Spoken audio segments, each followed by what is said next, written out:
안녕하세요. 사랑하는 나그네 교회 교회 여러분, 그리고 주의 말씀을 함께 즐거움을 읽어가는 그리스도인 형제 자매된 교회 여러분, 오늘 우리가 함께 읽을 주의 말씀은 마태복음 19장입니다. 내용을 한번 보겠습니다. 1절부터 12절까지 말씀을 천천히 읽겠습니다. 예수께서 이 말씀을 마치시고 갈릴리를 떠나 요단강 건너 유대 지경에 이르시니 큰 무리가 따르거늘 예수께서 거기서 그들의 병을 고치시더라. 바리새인들이 예수께 나와 그를 시험하 이르되 사람이 어떤 이유가 있으면 그 아내를 버리는 것이 옳으니까. 예수께서 대답하여 이르시되 사람을 지으신 이가 본래 그들을 남자와 여자로 지으시고 말씀하기를 그러므로 사람이 그 부모를 떠나서 아내에게 합하여 그 둘이 한 몸이 될지니라 하신 것을 읽지 못하느냐. 그런즉 이제 둘이 아니요 한 몸이니 그러므로 하나님이 짝지어 주신 것을 사람이 나누지 못할지니라 하시니. 여짜오되 그러면 어찌하여 모세는 이혼 증서를 주어서 버리라 명하였나이까. 예수께서 이르시되 모세가 너희 마음의 완악함 때문에 아내 버림을 허락하였거니와 본래는 그렇지 아니하니라. 내가 너희에게 말하노니 누구든지 음행한 이유 외에 아내를 버리고 다른 데 장가드는 자는 간음함이니라. 제자들이 이르되 만일 사람이 아내에게 이같이 할진대 장가들지 않는 것이 좋겠나이다. 예수께서 이르시되 사람마다 이 말을 받지 못하고 오직 타고난 자라야 할지니라.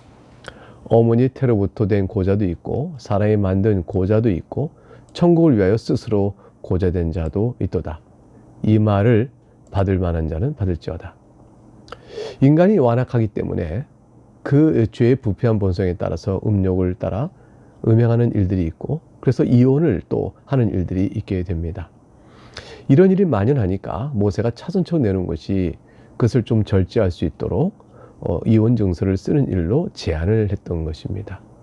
그런데 이혼 증서를 써서 이혼할 수 있다고 생각해서 임의로 이혼을 또한 이혼 증서를 빙자하여 또 그걸 이용하여 행하는 일이 있다면 그건 모세가 이혼 증서를 써서 이혼을 허락한 뜻과는 정반대 뜻이 되는 것이죠. 그래서 주님께서 누구든지 음행한 이외에 아내를 버리고 다른 데 장가드는 자는 간음함이라고 말씀해 주신 것입니다. 비록 이혼 증서를 써줬다 하더라도 배우자가 간음한 경우가 아니라면 하나님께서는 그 이혼을 정당한 이혼을 인정하지 않으시겠다는 것이죠. 사람 보기에는 괜찮은 것 같지만 하나님 보실 때는 간음이다 라고 보시는 겁니다. 그러면 웨스트민스터 신앙국에서 24장 6절에 가게 되면 이렇게 이제 전체적 교회는 이 말씀을 이렇게 풀어왔습니다. 인간의 부패성이 하나님이 짝지어 주신 부배 이혼도 정당화하려고 시도한다. 그러나 정당한 이혼의 이유는 부부 중 한 사람이 간음한 경우와 이 성경에 나와 있는 거죠. 또한 한 가지를 더 들었습니다. 부부 중 한 사람이 고의적으로 자기 배필을 버릴 경우. 근데 그런 일이 교회가 수정하고 정정하고 바로잡으려 하거나 행정부가 또 어떻게든지 화해시켜 그런 일이 없도록 하려고 해도 도저히 그렇게 될 수 없는 정도까지 서로 간에 갈라지고 자기 배필을 버린 경우가 생기게 되어지면 이 고의적인 유기라 합니다. 이렇게 되어지면 이혼이 가능하다라고 말했습니다. 인간의 부패성 때문에 벌어지는 일들이죠. 그러니까 이혼은 어떤 이유든지 개인적인 당사자들의 판단에 따라서 임의로 할 것이 아니고 공법, 즉 국가의 법이나 또 교회법의 질서나 절차를 따라서 그 일을 해야 하는 것입니다. 이 같은 일을 우리가 생각해 볼 때 사람이 그러니까 고의적 유기가 있으면 이혼할 수 있어 라는 이유로 인해서 또 그걸 핑계로 하여 이혼을 도모하는 것은 올바른 일이 아닙니다. 그러나 인간이 악하여 이런 일들이 벌어지게 될 때 우리에게 있어서 그 차선책으로 교회가 지시한 일도 있는 것입니다. 그런데 사람이 악하여 불법한 이혼을 해버렸습니다. 근데 재혼도 또 해버렸습니다. 그럼 그 재혼이 잘못됐으므로 그러면 다시 재혼을 물리고 원래 다시 이혼을 또 물리고 그래야 하는 것인가? 원칙적으로는 가장 이성적으로는 그럴 수 있겠습니다. 그러나 혼인의 경우는 좀 묘한 다른 특성이 있게 되죠. 재혼도 혼인의 언약을 해서 맺은 것이니까 그것도 혼인 성격을 갖고 있죠.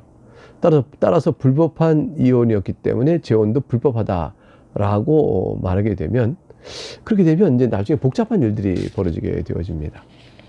그래서 중요한 것은 회개입니다. 회개로 인해서 이혼이 잘못된 것은 주님 앞에 용서를 구하고 또 재혼을 주의 뜻 가운데 새롭게 할 수 있도록 나가야 하는 것이죠. 어떤 죄도 용서받을 수 있는 죄이기 때문에 그렇습니다. 잘못된 이혼이나 잘못된 재혼도 새롭게 될 수가 있는 거죠. 용서받을 수 있는 죄라고 봐야 합니다. 그런데 죄가 용서받을 수 있다고 해서 임의로 고의로 막 죄를 범하면 안 되듯이 그것이 항상 주 앞에서 혼인의 뜻에 따라서 자신의 죄를 깊이 누리고 생각하고 새롭게 된 혼인의 관계를 잘 유지할 수 있도록 주 앞에 성실히 살아야 될 일이 필요합니다. 13절부터 15절에 가게 되면 사람들이 예수께서 안수하고 기도해 주시길 바라고 어린아이들 데리고 오매 제자들이 꾸짖었습니다. 예수께서 이르시되 어린아이들 용납하고 내게 오는 것을 금하지 말라. 천국이 이런 사람의 것이니라 하시고 그들에게 안수하시고 거기를 떠나시니라. 부모, 제자들, 어린아이, 그리고 예수님 이렇게 등장하는데 예수님께서 노하셨습니다. 왜 그러셨냐면 이 어린아이 접근을 금한 제자들의 태도가 잘못됐기 때문이죠. 예수님께서는 어린아이를 용납하라. 내게 오는 걸 금하지 말라. 천국이 이런 사람의 것이라. 이렇게 말을 했습니다. 누구라도 천국 복음을 들어 주님께 나오는 일에 어떠한 방해나 장애를 두는 것은 주님께서 매우 악하게 보십니다. 더군다나 어린아이라면 주님께서 사랑하시고 말씀을 듣고 생명길로 와야 될 아주 중요한 영혼들을 살 필요에 있어서는 더욱더 그러한 것입니다. 제자들의 잘못은 어린아이가 주님의 사역에 방해된다는 것이었죠. 주님 사역은 오히려 어린아이와 같이 권위된 말씀을 권위 있게, 주의 교훈을 권위 있게 듣고 따르는 아이들이야 오히려 구원을 이루게 되는 것이므로 제자들이 주님의 복음 사역을 완전히 오해한 것입니다. 그러면 누가 주님 앞에 나올 수 있을까요? 그런 사람의 생각과 좀 다르죠. 하나님 나라에 합당하지 않을 만큼 나쁜 사람이 없다는 사실을 기억해야 합니다. 어떤 나쁜 사람도 하나님 나라에 충분히 들어올 수 있습니다. 무엇 때문에 그렇죠? 예수 그리스도의 보혈의 속죄 때문에 그렇습니다. 거꾸로 예수님 없이도 하나님 나라에 충분히 합당할 만큼 좋은 사람은 없다는 것을 기억해야 합니다. 따라서 어떤 인간의 조건으로 주의 복음을 듣고자 나오는 걸음에 제한을 둘 수가 없는 겁니다. 어린아이라면 더욱더 마찬가지인 것이죠. 어떻게 어린아이를 예수님께 데려갈 수 있을까요? 가정에서라면 가정에서 예배와 말씀의 훈육과 무엇보다도 부모의 경건생활인데 가장 중요한 것은 그리스도의 복음을 그들에게 원리적으로 사랑 가운데 드러내주고 깨닫게 하고 체험케 하는 것입니다. 교회에서는 어린아이에게 주일학교를 세워서 아이들에게 가르치고 하나님의 말씀을 역시 또 잘 전하며 가정과 서로 연락하여 가르쳐야 되는 것이죠. 무엇보다도 종교적 교육을 넘어서서 그리스도의 복음이 그들에게 익혀지도록 생활 속에서 또 가르치는 원리 속에서 반영되는 일이 매우 중요합니다. 16절부터 22절까지 말씀을 읽어보겠습니다. 어떤 사람이 주께 와서 이르되 선생님이여 내가 무슨 선한 일을 하여야 영생을 얻으리까? 예수께서 말씀하십니다. 어찌하여 선한 일을 내게 묻느냐? 선한 이는 오직 한 분이시니라. 네가 생명에 들어가려면 계명을 지키라. 여러분 이 두 절을 읽었는데요. 선생님이여 무슨 선한 일을 하여 영생을 얻습니까? 이렇게 물었습니다. 그것은 선한 일을 예수님께 물을 때는 자신이 또 예수님께서 하신 말씀을 들어 그 일을 잘 행함으로 자기가 선하여 하나님 나라의 즉 영생을 얻을 수 있다고 생각하고 있는 전제를 가지고 물어본 거죠.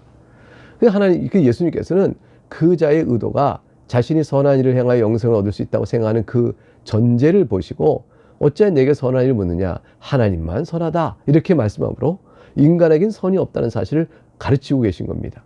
그리고 생명을 들어가는 계명을 지키라. 이렇게 말씀하실 때 이 말씀을 통해서 그 자신이 묻는 이 어떤 사람이 결코 선하지 않다는 사실을 깨달을 수 있도록 하기 위하여 그 말씀을 주셨습니다. 이르되 어느 계명입니까? 묻습니다. 자기가 선한 일을 할 수 있다는 그 자신감 때문에 그러겠죠. 전제 때문에 예수께서 말씀하십니다. 18절에 살인하지 말라, 간음하지 말라, 도둑질하지 말라, 거짓 증언하지 말라. 19절 내 부모를 공경하라, 내 이웃을 내 자신같이 사랑하라 하신 것이니라. 그 청년이 이렇게 말할 때 내가 이걸 하나도 못 지켰습니다 라고 말하면 그가 깨닫고 영생 얻는 길을 물을 텐데 이 모든 것을 내가 지켰사오니 아직도 무엇이 부족합니까? 라고 말합니다. 그래서 예수님께서는 하나님께서 계명 주신 것은 저들의 죄악상을 부패상을 드러내기 위한 것임을 깨닫지 못하고 있음을 보시고 21절에 네가 온전하고자 할진대 가서 네 소유를 팔아 가난한 사람들에게 주라 그랬습니다. 그리하면 하늘에서 보화가 네게 있으리라. 그리고 와서 나를 따르라 하셨습니다. 그러나 청년은 이 말씀을 지킬 수가 없었던 것이죠. 그 재물이 많음으로 이 말씀을 듣고 근심하며 갔습니다. 결국 이 말씀 앞에서 자신이 계명을 지킬 수 없는 부패성을 보고 하나님 나라의 영생을 얻기에 자기가 현격히 부족한 자구나, 가난한 자구나, 영적으로 파산한 자구나 이 사실을 알고 주 앞에 매달리며 살 텐데 그러지 못하고 그냥 근심하며 돌아가는 그러한 안타까운 모습을 보게 되어집니다. 23절부터 30절에 주님께서 이제 그 맥락 속에서 천국에 합당한 자에 대해서 이렇게 설명합니다. 제자들에게 이르시되 내가 진실로 너에게 이르노니 부자는 천국에 들어가기가 어려우니라. 이 세상에 자신의 마음이 부요한 것이 많이 있는 것, 이 세상에서 자기가 자기를 옳다고 여길 바라는 것이 많은 사람, 그런 사람들은 천국에 들어가기가 어렵다. 실제 가난해야 되는 것이죠. 마음이 가난해야 되는 거죠. 하나님만이 옳다는 의 앞에서 엎드려지는 자라야 들어갈 수 있는 겁니다. 24절 다시 너에게 말하노니 낙타가 바늘기로 들어가는 것이 부자가 하나님 나라에 들어가는 것보다 쉬우니라 하시고, 낙타가 바늘기에 들어가는 것이 얼마나 어려워요. 근데 그것이 오히려 부자가 하나님 나라에 들어가는 것보다 더 쉽다. 그러니까 불가능하다라는 것이죠. 제자들이 듣고 몹시 놀라 이르되 아니 그럼 누가 구원을 받을 수 있겠습니까? 예수님께서 사람으로는 할 수 없으되 하나님으로는 다 하실 수 있느니라. 이 말씀은 뭘까요?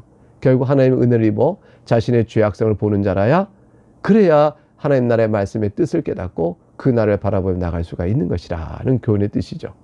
베드로가 이때에 이르되 보소서 우리가 모든 것을 버리고 주를 따라 싸운데 그런지 우리가 무엇을 얻으리까? 사실 베드로도 아직 온전히 깨닫지 못하고 있는 겁니다. 오직 은혜로 하나님 나라 들어가시는 사실을 깨닫다면, 우리가 모든 것을 버리고 주를 따랐습니다가 자기 의의가 되어서 그 의의가 있어 하나님 나라 간다고 생각했다면 베드로도 전혀 복음의 원리를 모르고 있는 것이죠. 그러니까 베드로의 이 말은 우리는 그럼 주님 앞에서 하나님 나라에 합당할 만한 믿음을 가진 자입니까? 이렇게 말하고 자신을 죄악상을 바라봤다면 더 분명했을 텐데, 베드로가 우리가 모든 것을 버리고 주를 따랐습니다. 저자는 그렇지 못했는데 우리는 그랬습니다. 그럼 우리가 무엇을 얻겠습니까? 이렇게 묻는 가운데서 베드로도 아직도 자기 의에 대한 주장과 이의가 있다 볼 수 있는 여지가 있는 것이죠. 그래서 주님께서 깨우쳐 가르치십니다. 내가 진실로 너에게 이르노니 28절 세상이 새롭게 되어 인자가 자기 영광에 보좌에 앉을 때 나를 따른 너희도 12보좌에 앉아 이스라엘 12지파를 심하라니라. 주님께서 베드로의 헌신과 주님을 따라갈 모든 일을 인정해 주십니다. 그러나 29절과 30절을 볼까요? 내 이름을 위하여 집이나 형제나 자매나 부모나 자식이나 전토를 벌인 자마다 여러 배를 받고 또 영생을 상속하리라. 너희들이 나를 위하여 나를 따르며 헌신할 일들은 주님께서 다 기억하시고 칭찬하실 것이라. 그러나 그것 때문에 너희가 영생을 상속받는 것이 아니다. 영생은 30절 그러나 먼저 된 자라서 나중되고 나중된 자라서 먼저 될 자가 많으니 결국은 뭐죠? 은혜인 것이죠. 먼저 된 자가 더 많은 걸 받고 나중된 자가 더 적게 받는 것, 이렇게 되는 것이야 공로 개념이잖아요. 의의 개념이 무너져 버립니다. 주님께서는 오직 주님의 은혜로만 구원이 이룰 수 있음을 베드로에게 말해주면서, 그러나 주님을 따르는 헌신은 그 자체로 주께서 나한테 훗날에 칭찬해 주실 분량이 있는 것이다. 그러나 여러분이 주를 따라서 아무리 애를 쓰고 더 많은 걸 한다고 해 그것 때문에는 누구도 하나님 나라의 영생을 상속받는 건 아니다 라는 사실을 알려주셨습니다. 오늘 이 말씀은 굉장히 중요한 복음의 원리가 있는 거죠. 이 말씀을 마음에 새기면서 우리도 주 앞에 내어드린 것이 없사오나 이같이 우리가 사랑으로 차오는 먼저 된 자 나중 되고 나중 된 자 먼저 되는 그 은혜를 입어 우리 같은 죄인들도 우리가 주의 나라의 영생을 얻은 자가 되었구나. 이를 위하여 우리를 위하여 죽으신 그리스도를 또 높이 찬송하는 그런 은혜의 시간들이 우리 이 말씀을 통해서 우리 가운데 있어지기를 주의 이름으로 축복합니다. 감사합니다.